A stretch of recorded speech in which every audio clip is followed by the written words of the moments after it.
Mr. President, distinguished members of the Council, His Excellency the Permanent Representative of the Democratic Republic of the Congo, His Excellency the Permanent Representative of the Republic of Rwanda.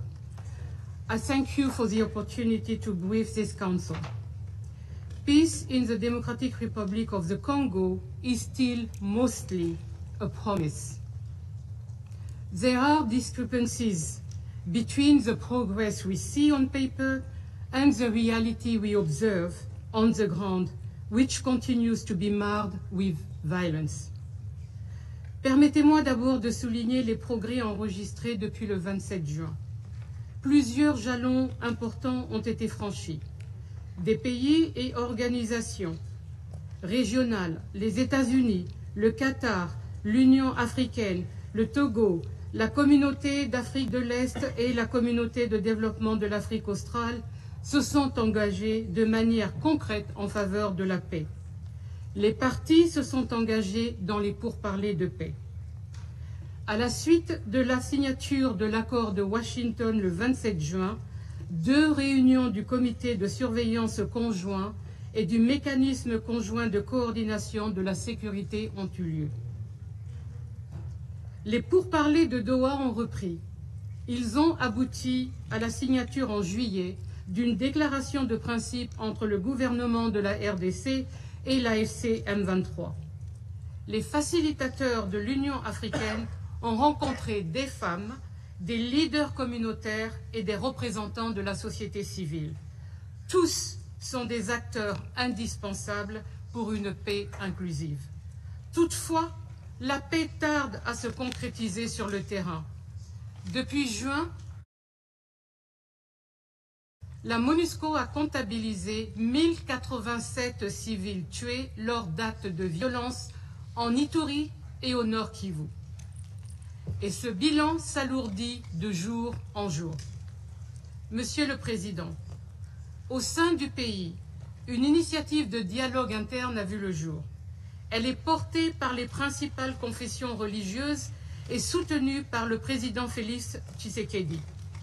Elle a déjà produit des résultats.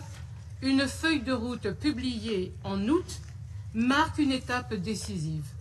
Ouvrir l'espace civique et renforcer la cohésion sociale sont essentiels. Sans cela, les élections générales de 2028 ne pourront bénéficier d'un climat de sécurité et de confiance. J'appelle tous les responsables politiques à être inclusifs, à condamner les discours de haine d'où qu'ils proviennent, à choisir le dialogue. En même temps, j'exhorte la population à s'abstenir de tels discours, à ne pas propager la désinformation et la mésinformation. Mr. President, on 21st February, this Council sent a clear message to all parties through the adoption of Resolution 2773. In particular, the resolution called for an immediate and unconditional cessation of hostilities and urged the AFC M23 to stop fighting, withdraw from Goma, Bukavu, and all other controlled areas and end its parallel administration. 8 months later, the key provisions of Resolution 2773 remain largely unimplemented. Despite the Council's request, the AFC M23 have continued to pursue a logic of territorial expansion and consolidation. Since taking Goma, the AFC M23 have replaced formal institutions with alternative structures, leaving institutions across North and South Kivu provinces weakened. More than 7,000 new recruits have undergone military training over the past 7 months in AFC M23 camps. From June onwards, MONUSCO has received numerous requests for personal protection in AFC M23 controlled territories. In Rutshuru territory, July was the deadliest month since the group's resurgence end of November 21. This underscores the persisting gap between the decisions of this Council and the realities on the ground. I call upon the Council and all partners to bring about a permanent ceasefire and a durable peace agreement that will establish stability in Eastern DRC. Only then will commitments be translated into meaningful progress for the people. MONUSCO, for its part, remains fully committed to supporting ongoing peace efforts and stands ready to play its role in supporting the implementation of a permanent ceasefire, provided it receives a clear mandate from this Council and the resources to match expectations. Monsieur le Président, cependant, la violence n'est pas l'apanage d'un seul groupe armé. Les forces démocratiques alliées, ADF, ont également continué leurs attaques au Nord Kivu et en Ituri. Liés à l'État islamique, province d'Afrique centrale, les ADF ont exécuté 300 civils au cours des 3 derniers mois. Les ADF ciblent les rassemblements solennels, les services religieux, les funérailles.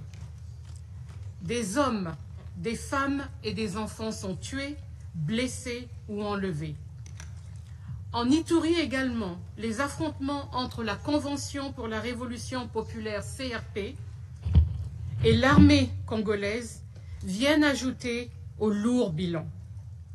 Les attaques de la coopérative pour le développement du Congo, CODECO, persistent et les civils, malheureusement, sont pris au piège.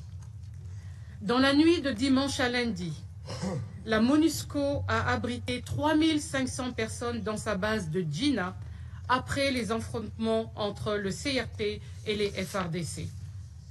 Dans ce contexte, j'exhorte tous les groupes armés participant au dialogue de paix Arou 2 en Ituri à honorer leurs engagements et à libérer les 400 enfants qu'ils détiennent encore. Au Sud Kivu, la situation des droits de l'homme reste profondément préoccupante. Bien que cette province ne relève plus du mandat opérationnel de la MONUSCO depuis juillet 2024, la situation qui s'y développe demande l'attention de ce Conseil. Les Wazalendo et les groupes armés alliés continuent d'opérer en toute impunité et de graves violations et abus des droits de l'homme persistent. La MONUSCO continue de recenser les violations et abus graves, y compris les violences sexuelles liées au conflit. Nous savons toutefois que tous les cas ne sont pas signalés. Dans les zones contrôlées par l'AFC M23, les restrictions à la liberté de mouvement réduisent encore davantage notre capacité à mener des enquêtes sur le terrain. Le Bureau conjoint des Nations Unies pour les droits de l'homme doit pouvoir accéder à ces zones afin de surveiller la situation des droits de l'homme conformément au mandat confié par le Conseil. À cet égard, j'encourage le déploiement de la commission d'enquête indépendante sans délai pour laquelle le financement est encore pendant. Mr. President, this challenging environment restricts the mission's ability to implement its mandate. Obstacles undermine our protection efforts, especially in Goma and other areas under AFC M23 control. Fuel and food supplies are delayed. Many troop rotations are still blocked. Exhausted contingents remain in place for several months. Electricity and water cuts cripple bases and life support systems. Goma Airport is still closed. It is essential that contingent rotations resume in full, that movement restrictions be lifted, and that across access to critical infrastructure be guaranteed. Without these conditions, in Goma, MONUSCO cannot fully deliver the protection mandate entrusted by this Council. In this area, humanitarian actors also have their own struggles. roadblocks, shrinking access, and attacks. Here lies another critical discrepancy. Civilians in urgent need of assistance, while aid delivery is constrained. Despite this complex setting, MONUSCO continues to protect civilians where possible. Our bases shelter communities under imminent threat. On 18 September, at least 600 women, men, girls, and boys took shelter in trenches at the MONUSCO base in Drodro during clashes between Codeco and Zaire. Joint patrols with FRDC in North Kivu along the Beni-Erengeti route deterred armed groups and increased protection for villagers and displaced people.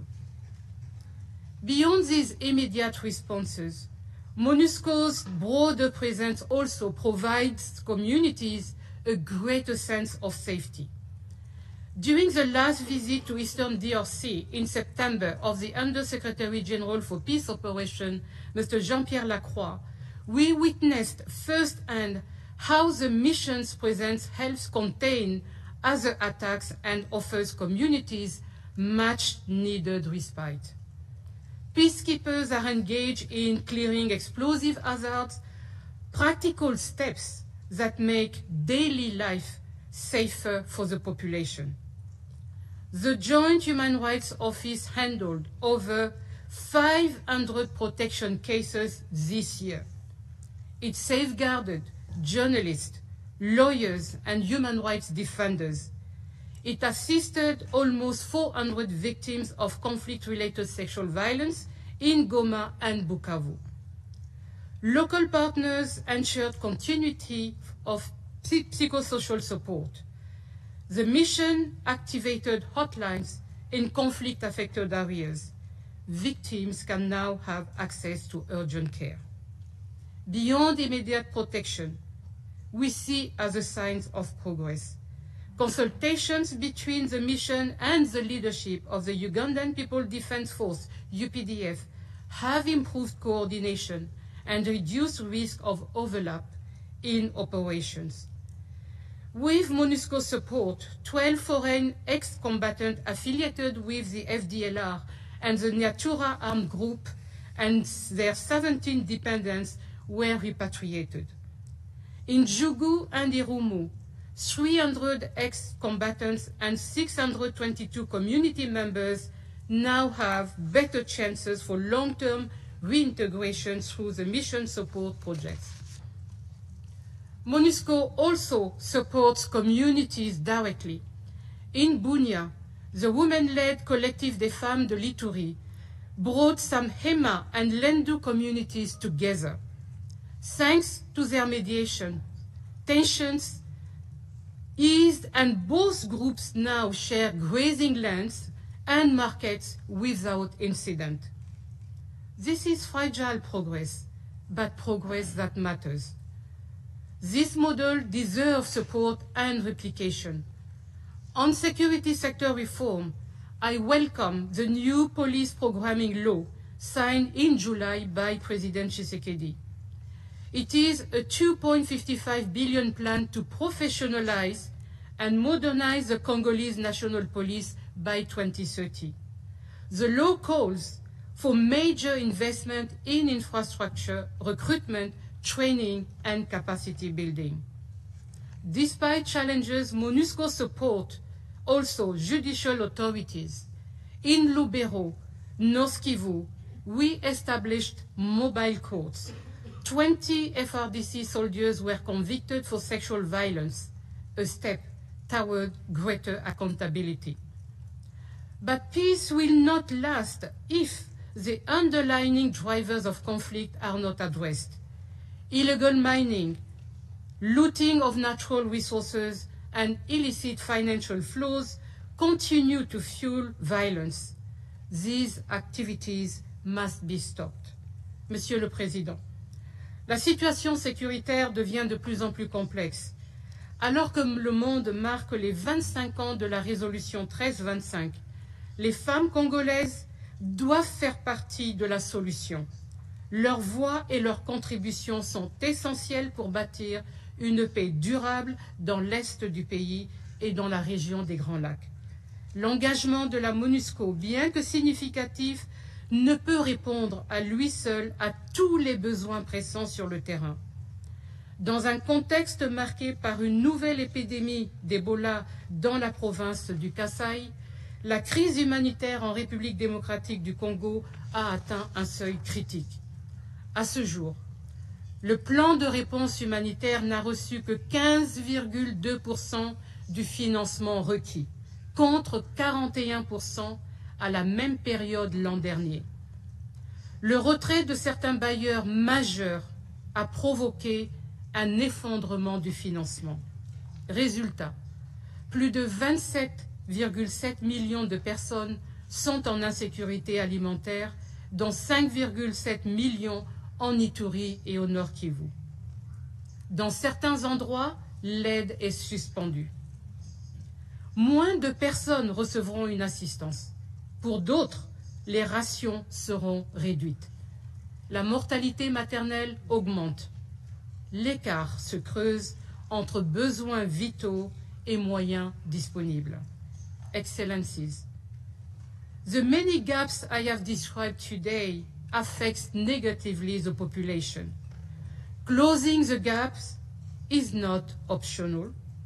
It is the only way to protect lives and give peace a chance in the Democratic Republic of the Congo. Resolutions matter only if they are matched by concrete actions on the ground. If we fail to close these gaps, millions of civilians will continue to pay the price. I thank you.